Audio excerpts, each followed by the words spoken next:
Yes, sir, ladies and gentlemen. Welcome to another football Saturday. I'm about to say Friday, like we in high school. Another Right. I football was about to say, bro, Saturday, don't brother. you Friday me. Don't you Friday me. It is Saturday morning live. I am your co-host Reggie. I'm your co-host Norwood. Our powers combined, we are your HBCU homeboys. And my comrade is right. It is Saturday morning. It is time to bet beers, and it is time to talk football. Time to bet beer, time to talk football.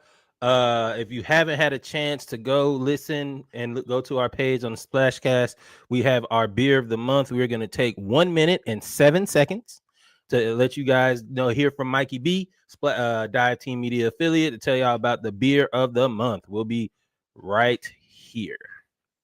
And welcome to October's Beer of the Month. I'm throwing something at y'all real nice and smooth for game day because whoever you're rooting for, I'm absolutely hoping it goes smooth. Unless you're going against my team. This month, we're taking our talents up to Westbrook, Maine at Mast Landing Brewing Company. And we have Pantless Thunder Goose. If alcoholic beer isn't your thing, I am going to recommend a non-alcoholic beer straight from Best Day Brewing. It is a West Coast IPA. It has those Cascade hops with that citrus and pine flavor with a real nice bite on the front end of it. If you have a Total Wine in your area, that's where you can find this non-alcoholic beer. I want to thank y'all for tuning in to Party of Two Brew Crew's Beer of the Month in collaboration with the Splashcast and Dive Team Network. I super appreciate you guys for giving me this opportunity. It's your boy Mikey B. I'll see y'all next month for November. Cheers. All right. Appreciate it, Mikey B. That is Mikey the beer of the B. month. Yeah, that our guy Mikey B. We appreciate it again. He is a beer connoisseur. He has a lot of content visiting a whole lot of different breweries, non-alcoholic and alcoholic, whatever tickles your fancy. So y'all make sure y'all run over there to Party of Two Brew Crew. Go to Dive Team Media. Dive Team Media, and follow and like everything. We appreciate it. What's up, Nikolai? Where you want to start, friend? HBCU, how you feeling, bro? First, I need to ask how you doing. I'm doing all right, man. It's a cool Saturday. It's some interesting games this week that kind of matter long term. So that's what I'm interested to see. And we got our Falcons back.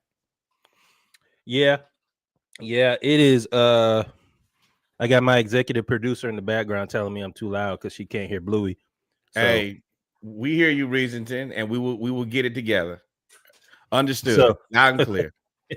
So, but y'all know what it is on Saturday Morning Live, man. We talk about the games. We talk about HBCU football first, followed by the games that matter in FBS football. So, with that being said, we are going to start out with the MEAC. Who we got first, Norwood? We have somebody who we've never talked about before. Southern Connecticut State versus Delaware State.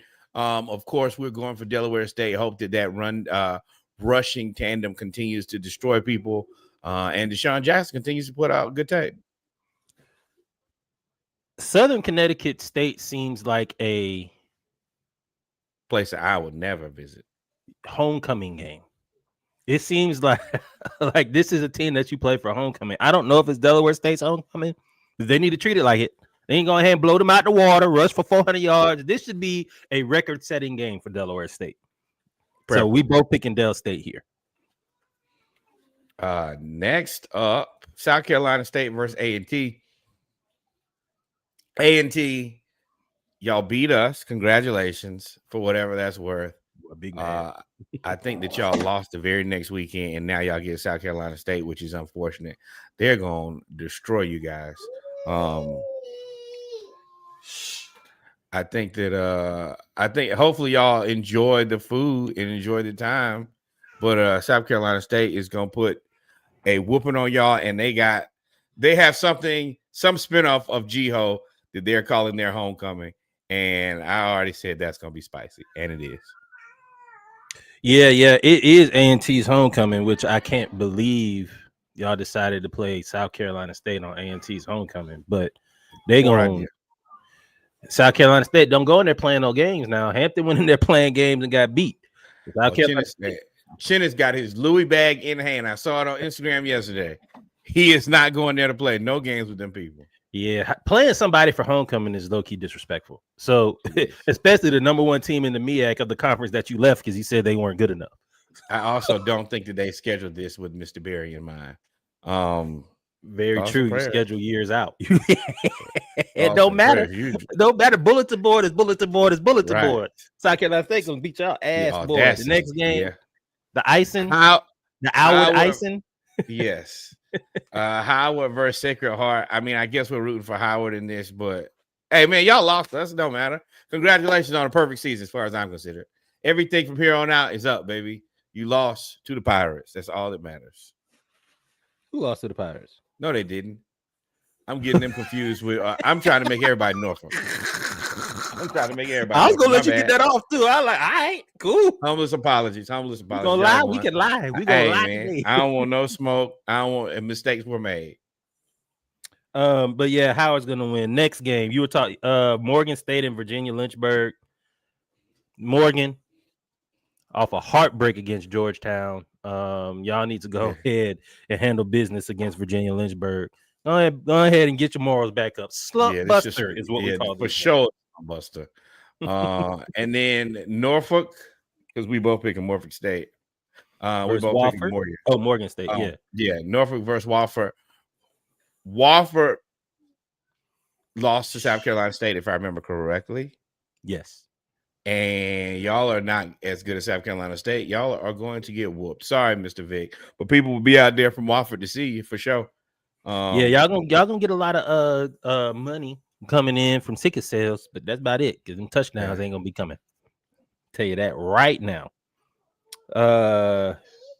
We gonna talk about NCCU. North Carolina Central continues their SWAC Grim Reaper tour. After they beat Southern earlier, they now are playing FAMU, former MEAC FAMU, and they look to beat FAMU down as FAMU is. I don't even know what to call it. They are in the depths of despair as they try to figure out their entire athletic department. Hey, they are shambles. Shambles. Sham and bulls. That's where you are. So we both pick. I'm taking NCCU here. I don't think any wise football sage would pick Central over FAMU in this current state. Best of luck, FAMU. I hope this will be the game that they win. I just know it. This will be the one where they're like, oh, everybody counted us out. Everybody thought we were done. And then we go beat a respectable team. But you got to show me first. Next up, we move to the SWAC, and it's Mississippi Valley State versus Alabama A&M. Mississippi Valley State, who hasn't got all the wins in the win column like they probably should, has been playing better. I still think that A&M wins this game. A&M coming off a disappointing showing against Jackson State should exert their muscle over a different Mississippi school in Mississippi Valley. They should be able to handle Mississippi Valley State here. But Mississippi Valley State is always that team that's bad but plays you tough. You don't really want to play them. You know you better than them, but they just be like kicking you in the shin all the time. It's a headache. It's a trap game. It's all the things that you don't want it to be. So, but yeah, we're going with Alabama A&M here. What's the next game? Is the next game going to be Alcorn State versus Lincoln? This is what we call a money game. Alabama State should beat Lincoln Oaks. Alcorn University. Alcorn. Yeah. I said Alcorn. Oh, I said Alabama. Alcorn State should be Lincoln Oaks. The Lincoln Oaks. The Oaks. That's an interesting mascot. Right. Then next up, Alabama State at Jackson State for Jackson State's homecoming. You keep skipping Southern. Next up is Southern versus Bethune-Cookman, which is a big game for Southern because Bethune-Cookman has been the bottom of the barrel. I don't even have that on my list. You don't have it on the list. I saw it. I tried to add it. So Southern has to beat Bethune-Cookman here. You can't lose to Bethune-Cookman, but Bethune-Cookman has been playing very, very well. And they're playing in Daytona. I expect Southern to win. I hope Southern wins. Bethune-Cookman going to be out there, though. This could be bad quickly. I concur. Next up, in another trappy homecoming game, Jackson State has decided to play Alabama State on their beloved homecoming. Why you would do that? A poor life decision. I do think that Jackson State probably wins this game, but this is a setup game to lose your homecoming and have a very unhappy homecoming weekend because Alabama State has played very well all season. Man, I don't know, big dog. I don't know about that one. Let's look at the leaders real quick. I want you to talk about the leaders in passing. Nope, I missed that. Andrew Body for Alabama State has been playing out of his mind. Alabama State's offense is amazing.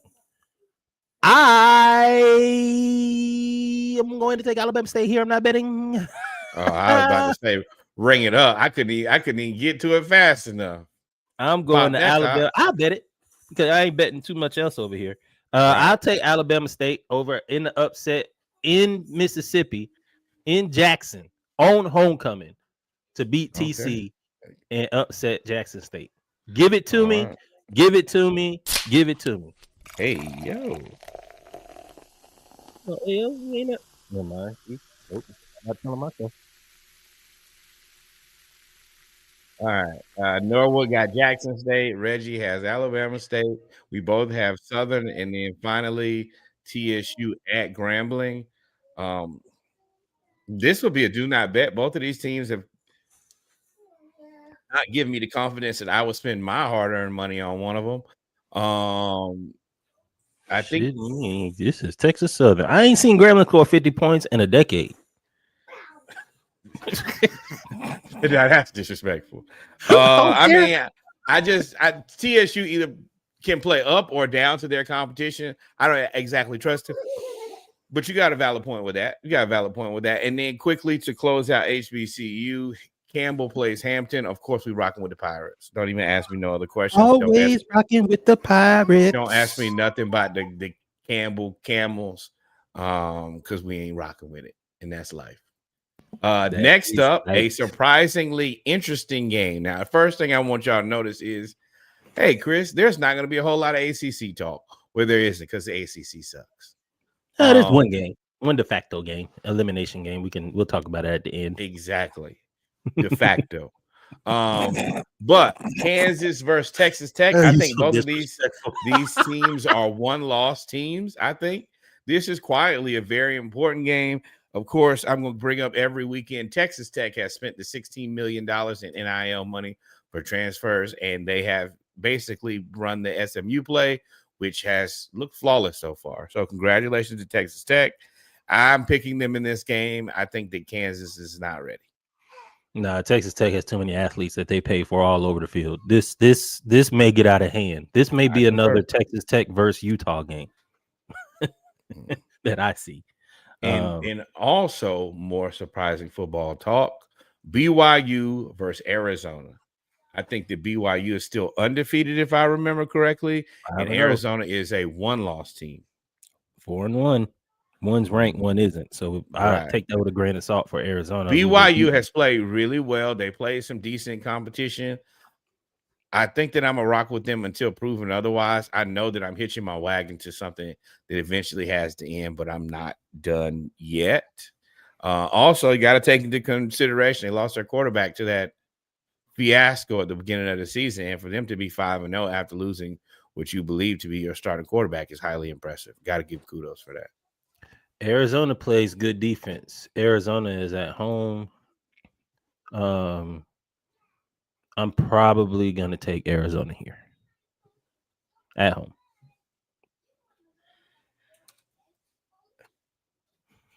You ready? Is you ready? I'm rocking with the Mormons. I'm rocking with the Mormons. You rocking with the Mormons? Yeah. I got Arizona in the upset. You got a bet? No, I already bet Jackson State to lose their homecoming. I'm not betting on Arizona. No. I knew I got one there. I'm giving you one with Jackson State out of Alabama State. No, because as soon as they hit, I told y'all. So you ain't giving me nothing. Yeah. Gotta act like I'm Norwood. That's what Norwood does.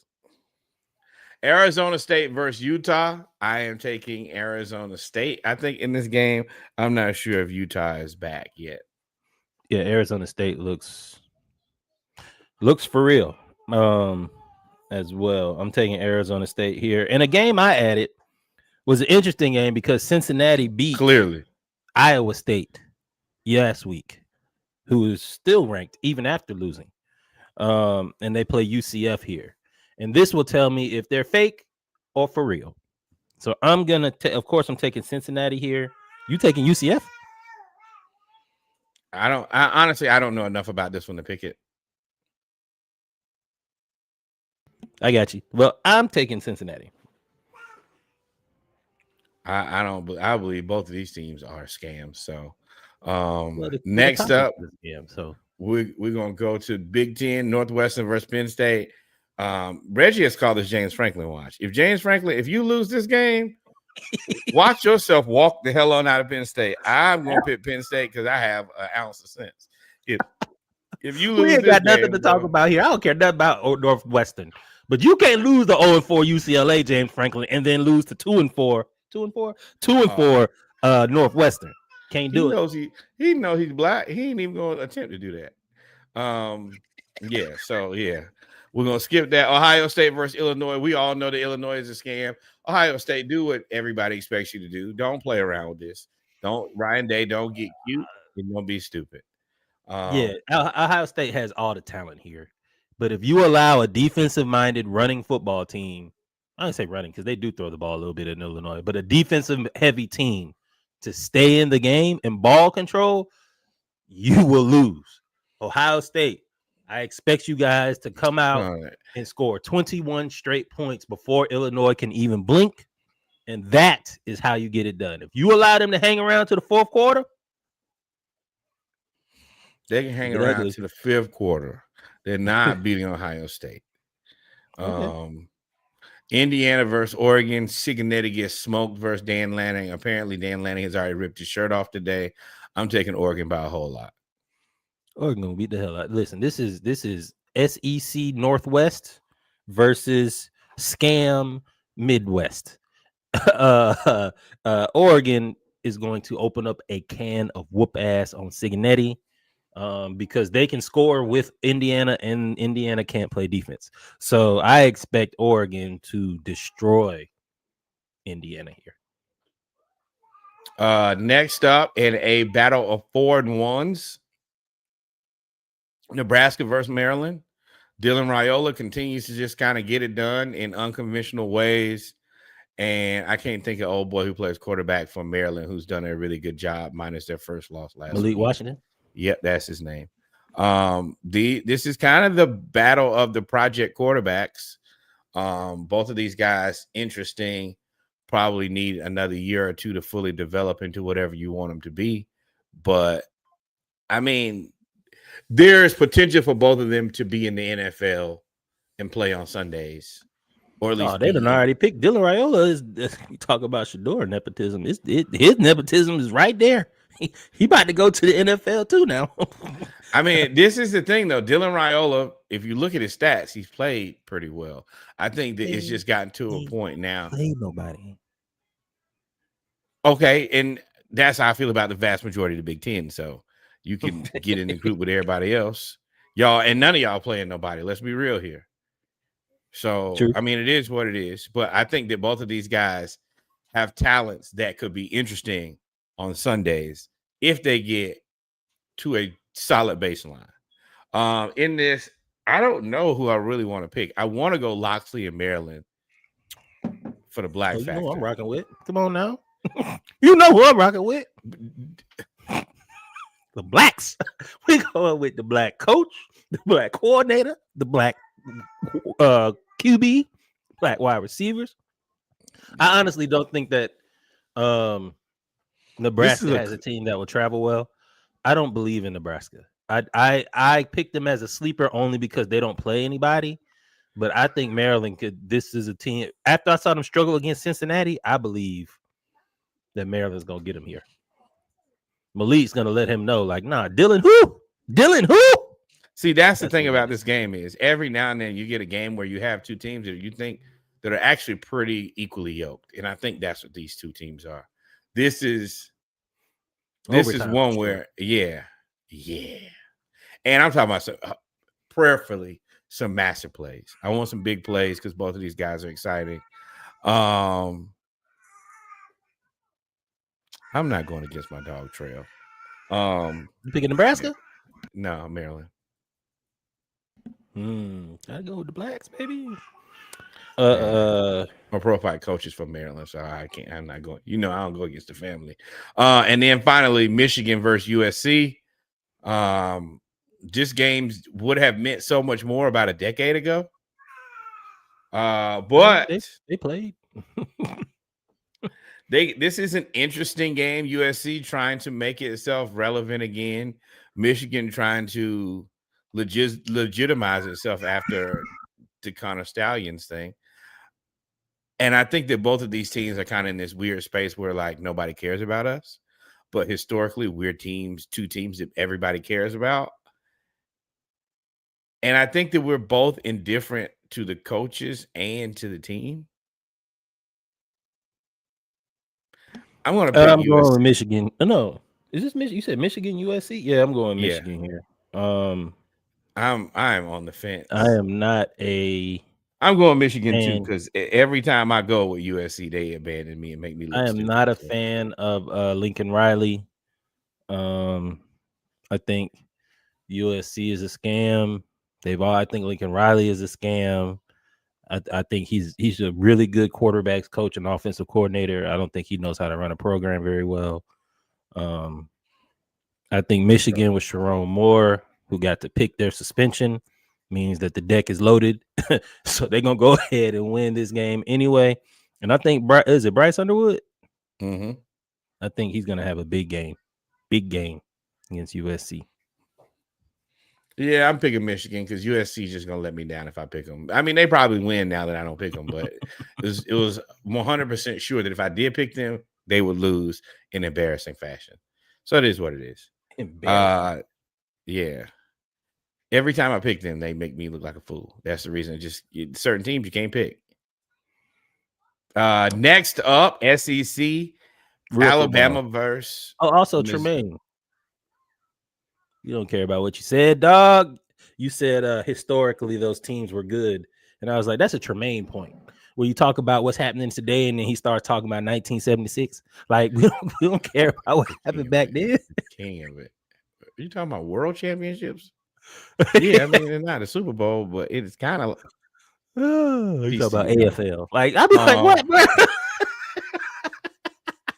mean, when racism was still rampant in our game. But Bama versus Mizzou, Ty Simpson, I guess, gets another chance at it. It boils my blood that he just keeps getting time after chance. And I just don't think he's that good. But I think that the rest of the Bama team is good. And whatever he's going to do enough that everybody else will do their job. And as long as Mizzou doesn't blitz, then he probably going to be okay. But if any team decides to just engage him every play, his goose is cooked. Mizzou is the number one rushing team, or one of the top. I think they're the number one rushing team in the SEC. That don't matter, not versus Alabama. Bama can't. What you mean? Bama can't run. I mean, can't stop the run. That's how you beat Bama, is you run the ball. I think Mizzou is going to give Bama a hard time. Bet it. I'm going to take Missouri here for the upset. Yes, I would like to bet.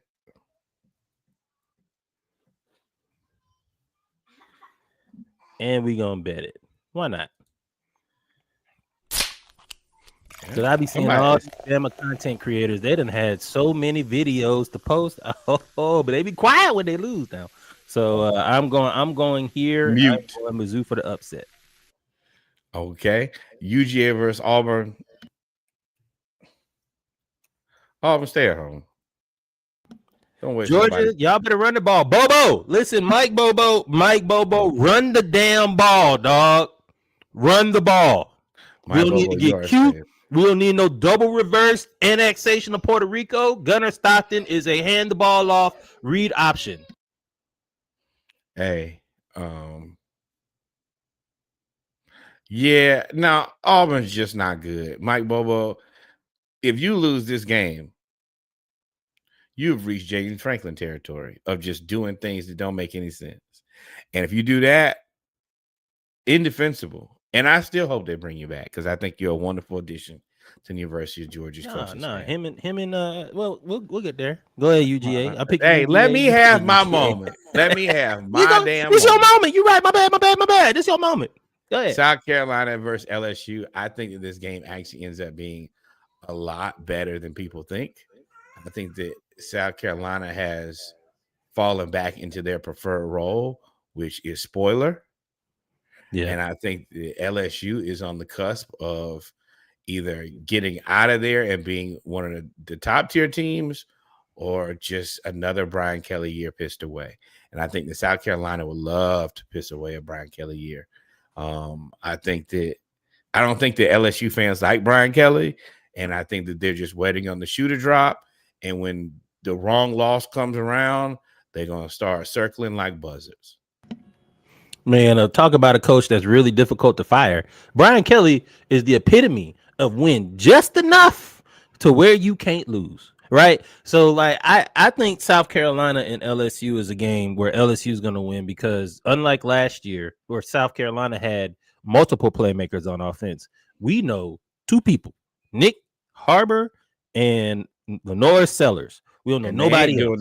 They ain't done a good enough job getting Nick Harbor the ball. And LSU is loaded on defense with the Weeks family and all the other linebackers, and then they got that 6'5", Harold freshman Perkins. DB. That's my executive producer, y'all. If y'all hear, yeah. The other's executive producer. So I am going with LSU here. I don't think South Carolina. I think it's a close game because LSU is a historically underachieving team this year. It's the only reason it's close. Okay. Next up, Florida Speaking versus of Texas coaches Tech. that we want to stay. Yeah. And now this is the reason I knew that we was going to be okay. I think the Florida's defense, I told y'all since day one when Reggie was questioning whether or not Billy Napier actually put together a good defense. The defense has been extra solid. The offense is, I don't know what to say about the offense because when it's fire, it's fire. But when it's terrible, it's 5 interceptions terrible. And that lack of consistency is a problem for me. I think the DJ Lagway is still hurt. And I think that Billy Napier does a good job, even when we beat Texas, when we were up by 2 touchdowns and Lagway threw that interception. That is a play that's indicative that your coach does not know what he's doing. That should have been clock management. That should have been running the ball. But and we already know our quarterback hasn't had the most confidence and made the best decisions all season. Why would you even do that at that moment? That is a guy who doesn't know what he's doing. I'm picking Texas A&M in this one. Are you talking about Bobo or are you talking about Billy? Because those are the same points that I just made literally 5 minutes Let me have my moment. No, you meant I let you have your moment when you was talking about Bobo. I let you dog my team out when it's your turn, and I let you dog your team out when it's your turn. And right now, I'm dogging my little piece of shit team out. And I hate my coach, and I think that he should be fired. And I think that that's what's holding this team back. I think that roster-wise, we're probably competitive with Texas A&M. But I think that coaching-wise, our coach is so bad that he puts us out of this game and out of a lot of games. I'm taking Texas A&M. Yeah, y'all are in a conundrum, man. No, we are not. Yeah, you we are not. Because if you fire Billy has put together a really good roster, but he can't coach. And if he gets fired, unless you have somebody there, if he gets fired during the season, if he doesn't get fired during the season, you may be able to salvage the roster by bringing in somebody. But if he gets fired during the season, they have 30 days to leave.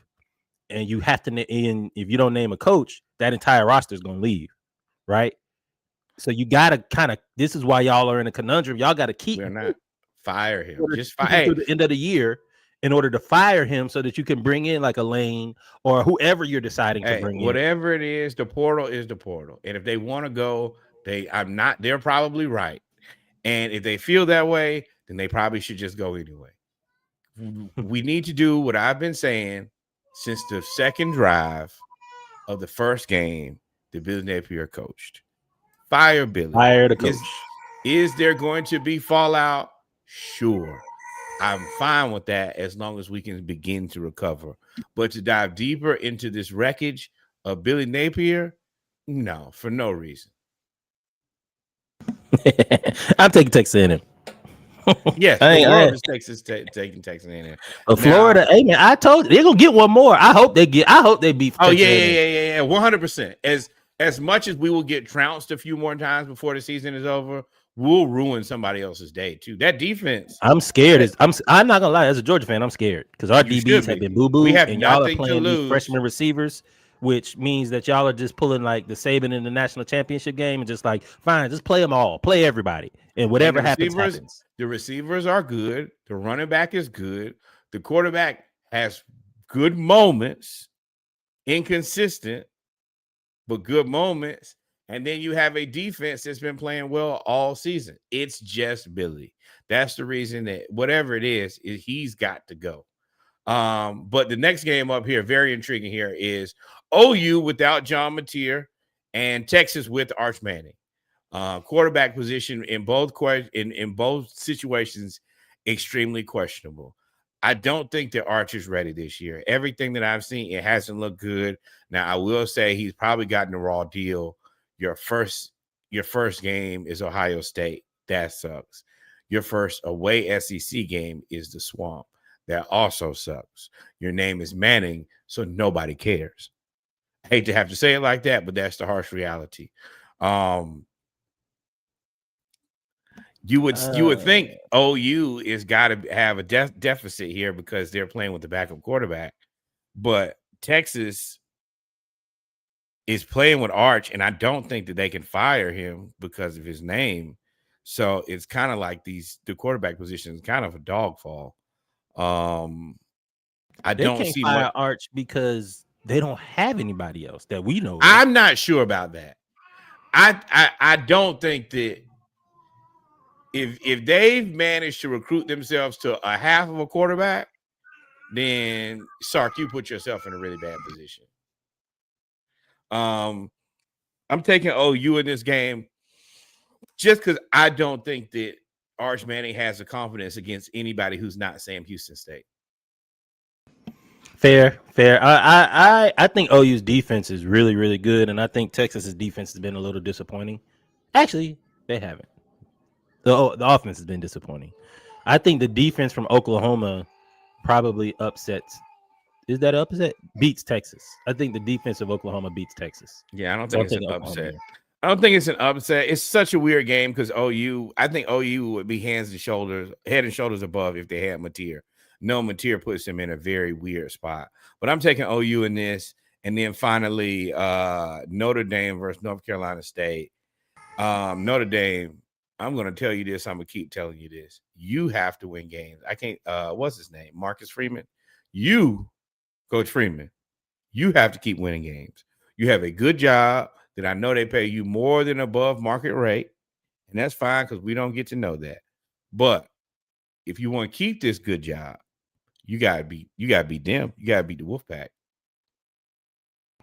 Yeah, you can't lose, dog. You can't lose. You don't have anybody else to play. Because if USC loses today, then it's a wrap for your schedule. There's nobody else to play. So I'm taking Notre Dame here, but NC State's gonna be a tough out for y'all. But Notre Dame is Mateer is probable today. Who? John Mateer is upgraded to probable. Oh yeah, well, it's OU. OU. It's on you. It's on you. But yeah, OU and Notre Dame. That's who I got here. That's our ACC deep dive. Is Notre Dame beating NC State? Outside of that, ladies. Oh yeah. NFL. We got Broncos, Jets first. We can run through these. Broncos, Jets. Who you got? Broncos. Cards, Colts. Dumpster fire. Cards, Colts.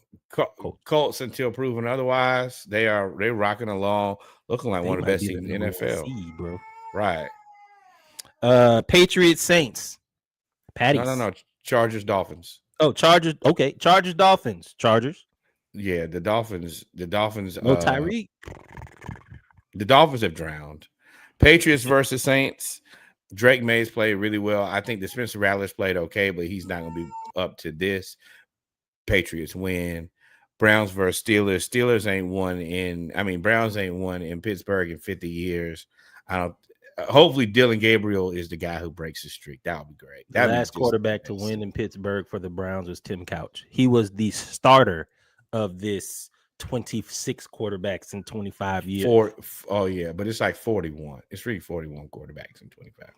Because they're paying 8 of them now. 41 quarterbacks, 8 quarterbacks. They're paying 8 quarterbacks. But my problem.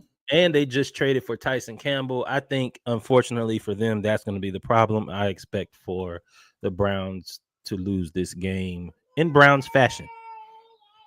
They're going to lose like 14-12. Cowboys versus Panthers. Cowboys get it. Yeah. Dak's going to take care of this one. In a very interesting game here, you have the Seahawks versus the Jags. Scam Darnold versus Trevor Lawrence. Jaguars are the leaders of the AFC South and have been playing actually decent football right on time, right when you know you should not pay him and find a way to get rid of him. He tricks you into it. I'm taking my boy Scam Darnold here, and I'm taking the Seahawks, even though the Jags are at home.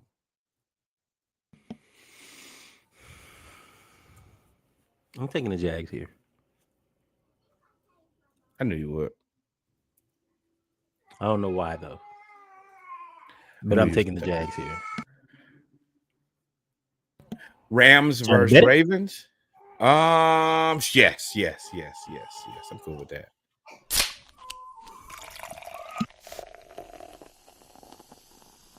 Rams versus Ravens. Martin.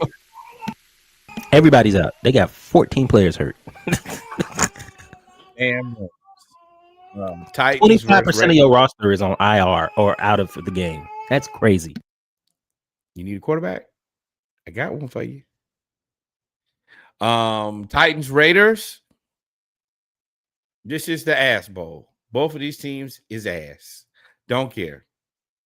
This draft position. Do not care. I am waiting on them to see how long Pete Carroll's son keep coaching that terrible offensive line, though. That is surely something to watch with the Raiders.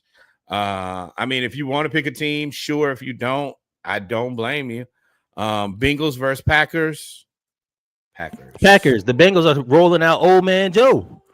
Oh, starter, Lord. Bengals rolling out old man Joe. Jake Browning is mad and will start again this season for them. Watch and see. 49ers versus the Bucks. This is actually very, very interesting. The 49ers have 9 lives. They find a way to win, even though literally their team falls apart every week. And the Bucks have won combined by about 7 points in total, maybe less than that. I think it's 135-132. I don't really know who to pick in this game. Emeka Egbuka has played so well. Mac Jones is going to start again, which means that he's probably going to throw for another 300-yard game. I'm going to take the 49ers here, even though I don't believe in it. Want to take the 49ers. I do, because defense travels, and Robert Saleh, who we know is unjustly fired. Oh, they're playing at home, Bucks. Taking the Jets from the Jets. I don't think they have enough offensively, and I think the Bucks are starting to get healthier, and the healthier they get, the more dangerous they are. It's interesting if what's his name, Bucky Irving plays, because he's been he had a shoulder and an ankle and a foot and all of the things. But then they have Rashad White too. So I'm gonna take the Bucks here. It pains me to say that as a Falcons fan, but I would love for Shanahan to cook some up though. We're rooting for the 49ers, but we're picking the Bucks. Mm-hmm. Lions Chiefs. Showdown. Game of the week, ain't it? Yeah. No, not to us. Bills Falcons is. To the rest of the world though, it's Lions Chiefs. Chiefs. I start Chiefs. Y'all defense against Jacksonville looked fair. lazy. Loafing is what we used to say. Loafing, Chris Jones. It's you can't do it. Not against this Lions team, because you're gonna get destroyed if y'all loaf against this Lions team. Yeah, I think that checks in. He has to prove that I made a mistake. Leave that where it is. And the Lions, both Lions DBs are hurt. And I think, does Rashee Rice come back this week? Or did he come back last week? They both him and Worley back. I think. Yeah, so yeah, Chiefs. I got the Chiefs winning here in a close game, but I got the Chiefs inking it out. Bills Falcons. I told y'all, I think the Bills win this game, but I'm picking the Falcons. I got the Falcons because I'm a Falcons fan and we're at home, but I'm gonna go ahead and say that the Falcons should win. But y'all gotta stop Josh Allen, because you can't let Josh Allen run around like he's a bigger, better version of Bryce. Is AJ Terrell back? Yes. Oh, yeah. I mean, that gives us a much better chance. Falcons it is. And then a game that I think is actually a lot more evenly matched than people probably think. Bears versus Commanders. I don't know what to think of this game. Bears don't have Terry McLaurin. Commanders don't have Terry McLaurin here. The Bears have kind of plateaued. We thought that they were going to be better, which they are offensively, but they haven't increased. Like you saw they were better, but they've stayed where they are. They've played better, but the amount of weapons that they have on this team, we expected some level of dominance, some level of being able to impose your will offensively on the other teams. And they still look like a team that's trying things. They don't look like, hey, we got this thing that we can do and definitely beat you with this, and then we can do some other things. They're like, hey, we're trying to figure out. No, go ahead. They're still trying to figure it out, but I think Jaden Daniels, the commander of the offense, is what probably does it. Yeah, I think the better defense wins this game, and I think the Commanders have the better defense. What's up, Sneaky? But that is all HBCU. That is all NFL. It is time to get on the grill. Yeah, man, y'all have a good time. We appreciate y'all for tuning in with us at Saturday Morning Live. If you heard my executive producers in the background, I holding it down. Apologize. No worries. Again, Party of Two Brew Crew, Dive Team Media, the Splashcast. We also have some other things in the work. We got another network that's going to collaborate with Dive Team Media by the beginning of next year. We are growing. We appreciate it. My executive producer is in my ear telling me that I need to wrap it up. So Lord, if we ain't miss anything, we out of here. Adios, mi amigos. God is love, and shout out to the babies in the back.